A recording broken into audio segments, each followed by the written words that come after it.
उस नीम करौली बाबा के विराट कोहली से लेकर प्रधानमंत्री तक भक्त हो, उनके चमत्कार की कहानी जानेंगे तो आप भी अपना माथा पकड़ लेंगे। जिस बाबा के चाहने वाले महाराज जी भक्त हनुमान जी विदेशी आध्यात्मिक गुरु मानते हो, साधु बनने के लिए जिसने सालों पहले अपना घर छोड़ दिया, उनके चमत्कार की कहानी आपको हैरान कर देगी। इस संत ने ऐसा कौन सा चमत्कार किया कि लक्ष्मण नारायण शर्मा से बाबा नीम करौली बन गए, पूछती है दुनिया।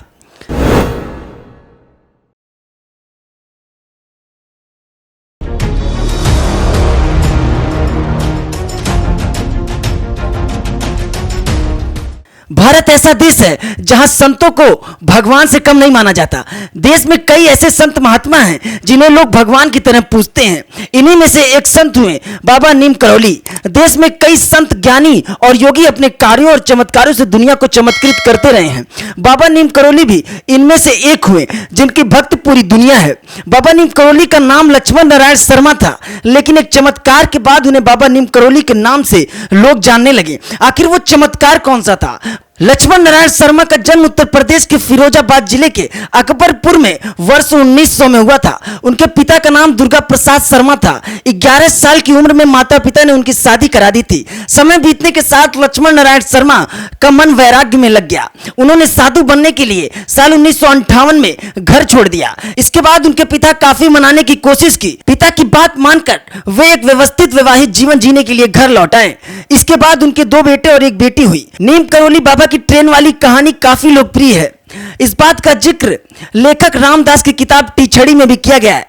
रामदास ने किताब में लिखा है कि एक दिन बाबा राम नारायण शर्मा बिना ट्रेन के टिकट का सवार हो गए ट्रेन में।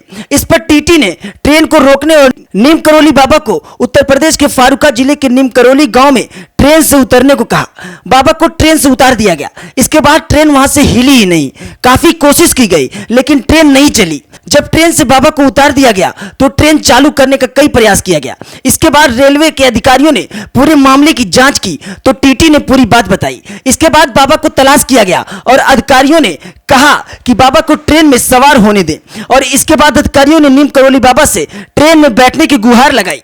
अधिकारियों ने जब बाबा को खूब मनाया तो वो मान गए और हंसते हंसते ट्रेन में बैठ गए। फिर बाबा जैसे ही बोगी में चढ़ते हैं ट्रेन स्टार्ट हो गई, लेकिन पायलट तब तक ट्रेन नहीं आगे बढ़ा सका। बाबा ने जब आशीर्वाद दिया तो ट्रेन चल पड़ी। इसके बाद बाबा की शर्त के अनुसार रेलवे के फर्रुखाबाद में नीम करौली गांव में एक स्टेशन बनवाया गया। बाबा कुछ समय तक नीम करौली गांव में रहे और यहीं से उन्हें नीम करौली बाबा के नाम से जाना जाने लगा। जुकरबर्ग हो, एप्पल के सीईओ स्टीव जॉब्स हो या भारत के प्रधानमंत्री नरेंद्र मोदी या क्रिकेटर विराट कोहली और उनकी पत्नी, सब बाबा के भक्त हैं।